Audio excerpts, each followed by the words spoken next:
Let's look at faith now. Hai să privim la credință acum. Am vorbit despre pocăință, acum privim la credință. Faith. What does faith mean? Ce este credința? Ce înseamnă ea? The world has really twisted the meaning of faith a lot. Lumea a sucit, a întortocheat înțelesul acestui cuvânt foarte mult. A lot of people will say they have faith or trust, but they really don't. Mulți oameni spun că au credință, au încredere, dar de fapt ei nu au. It's like a word that's nice to say because it makes you sound good and feel good, but it really has no meaning truly in your heart. Este un cuvânt care sună bine când îl spui așa cuiva, dar de fapt în inima ta nu există. Well, a definition of faith from the Greek. Cuvântul din greacă al credinței, the Greek word for faith is pistis. Este pistis. It means conviction, confidence, trust, belief, reliance, trustworthiness, and firm persuasion. Înseamnă convingere, siguranță, încredere, crez, bază și o convingere fermă. And it means all those things at the same time. Apropo, toate aceste lucruri, aceste înțelesuri sunt însemnătatea permanentă a cuvântului credință. Because the word for faith that's in Greek in our Bibles, it's translated different ways. Sometimes it's belief, sometimes it's trust, sometimes it's commit. Pentru că acest cuvânt din greacă în traducerea Bibliei în limba română e tradus diferit uneori. Uneori e tradus credință, alteori e tradus încredere, alteori este tradus în convingere și așa mai departe. Now I want to give you an illustration using a cliff by an ocean as an example. Vreau să vă dau o ilustrație arătând niște stânci înalte lângă ocean. And I just hope that it'll help you understand what faith is. Sper ca aceasta să vă ajute să înțelegeți ce este credința. Now, say Rebecca was on the edge of this cliff. Hai să spunem așa că Rebecca stă pe marginea stâncilor acestora. And I snuck up behind her. Și eu vin prin spatele ei așa mă furicez. Și fac aia. And she jumps and flies. Astfel, știți cum face Rebecca, se sperie și pur și simplu cade. And she went flying off the cliff. Și pur și simplu cade de pe stânci. Scuză-mă. But, excuse me. And she's falling down. Dar ea cade, este în cădere. And there's this big branch sticking out. Există pe stâncile astea o creangă așa mare care atârnă acolo. Now she could know that branch could stop her and save her. She could know that. Și ea își dă seama că această creangă poate să o oprească din cădere și să poate ține de ea să o salveze. But if she doesn't grab it, she's going to fall to her death. Dar dacă ea nu va apuca cu toată puterea ei, ea va cădea și va muri. At the same time, if she's coming down and she's not sure, but she's hopeful and she has a little faith that it will. Și ea, în timp ce se apropie de creanga asta, ea nu prea e sigură ce se va întâmpla, dar are un pic credință că dacă ți-a apucat de ea, poate o salva. And so she grabs out, gets it, and she's saved. She's rescued. Astfel, ea apucă cu putere, toată puterea ei această creangă și o salvează. Este salvată. See, that's what faith is like. Vedeți, așa este credința. You have to grab onto it. You got to hold on to it. Trebuie ca să apuci cu ambele mâini credința aceasta. It doesn't matter if you have intellectual knowledge that it'll save you. Nu contează, nu te va ajuta dacă tu ai doar o cunoștință mentală a faptului că te va salva. You have to put your trust in it. Trebuie să spui încrederea ta for yourself. Pentru tine. So that gives us an idea of what faith is like. Iată, acest exemplu ne dă o idee a ceea ce este credința. And what I really like about this illustration, it shows us that it's not how great our faith is, but it's the object of our faith that is important. Și hai să înțelegem că credința nu este pur și simplu, puterea ei nu stă în ceea ce este ea, ci ea reprezintă obiectul sau se bazează pe obiectul credinței mele. So what is faith? Ce este credința? Well, there's a definition in Hebrews 11:1. În Evrei 11:1 avem o definiție. Now faith is the substance of things hoped for, the evidence of things not seen. Și credința este o încredere necredintă în lucrurile nădăjduite, o puternică încredințare despre lucrurile despre lucruri care nu se văd. See, it has substance.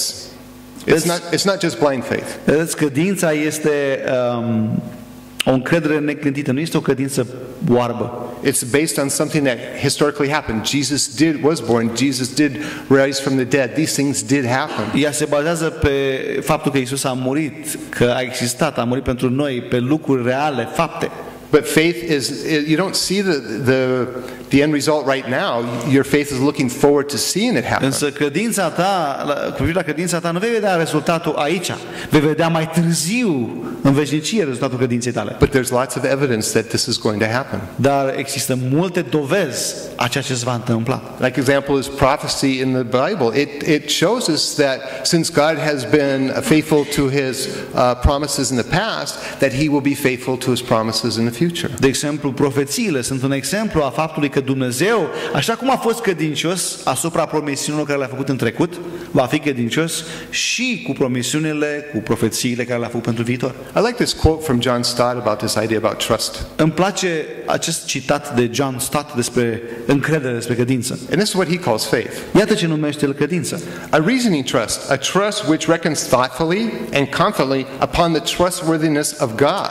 El spune că credința este o încredere rațională, o încredere care recunoaște cu multă gândire sau prin multă gândire și încredere cât de demn este Dumnezeu de încredere. So it's not based on our intelligence or on us, but rather on the nature and character of God. Deci credința nu se bazează pe inteligența noastră, ci mai degrabă pe înțelegerea sau caracterul care este demn de încredere al lui Dumnezeu. So what is faith?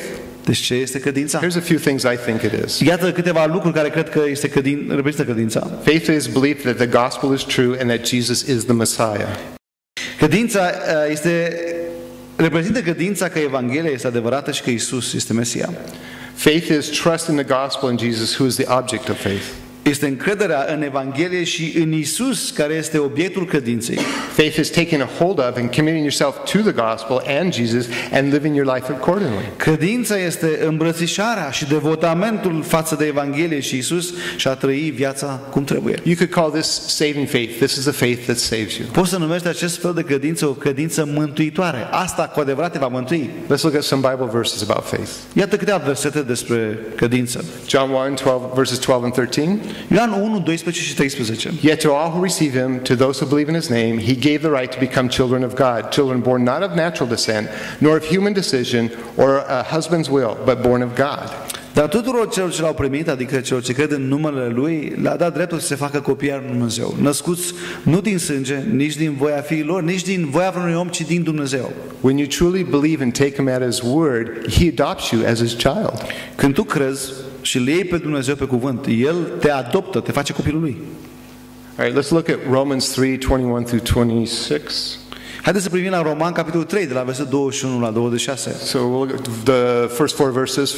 Prima dată privim de la 21 la 24. This is a really good section about faith, these verses. Apropo, în Romani, capitolul 3, avem această secțiune de versete care sunt foarte bune, descriu foarte bine credința.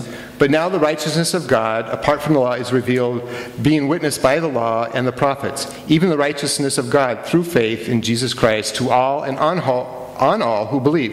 For there is no difference, for all have sinned and fall short of the glory of God, being justified freely by His grace through the redemption that is in Christ Jesus.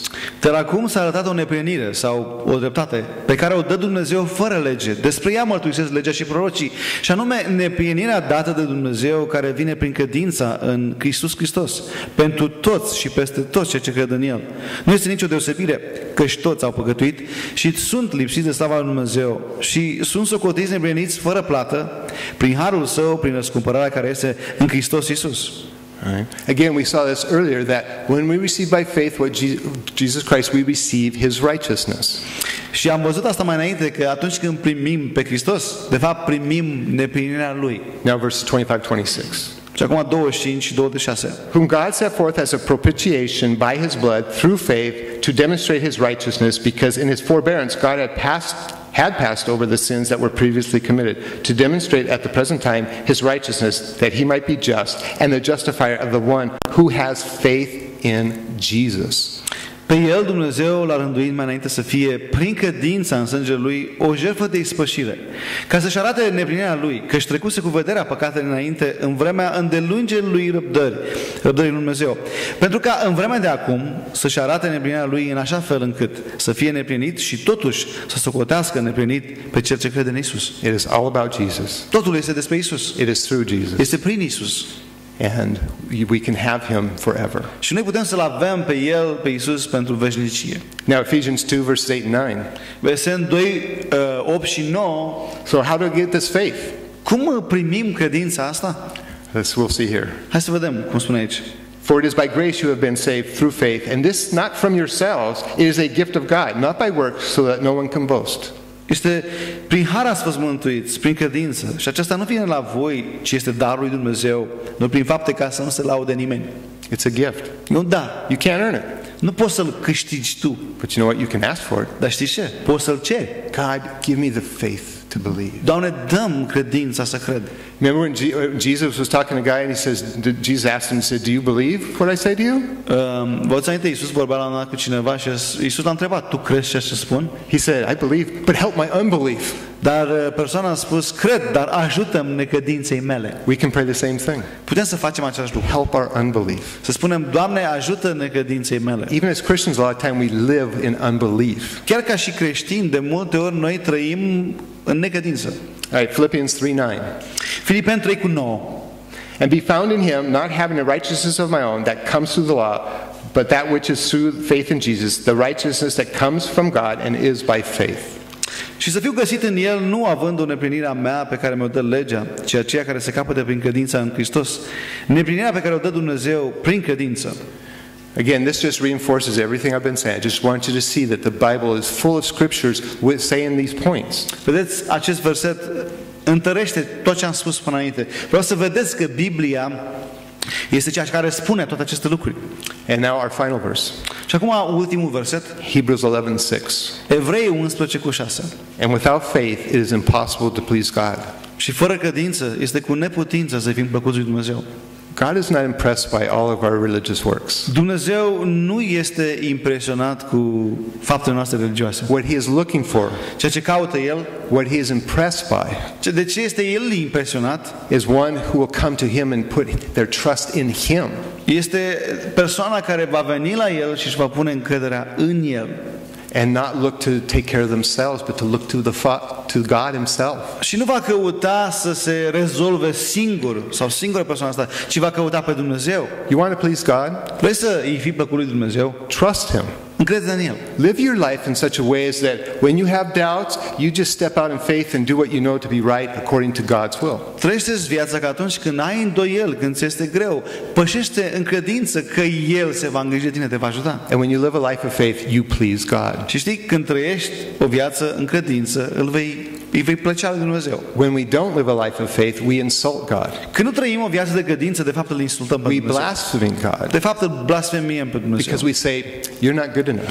Pentru că de fapt îi spunem, tu nu ești bun îndeajuns. Or I don't want to do what you, I'll do my own thing. Nu vreau să am de-a face cu tine, mă descurc singur.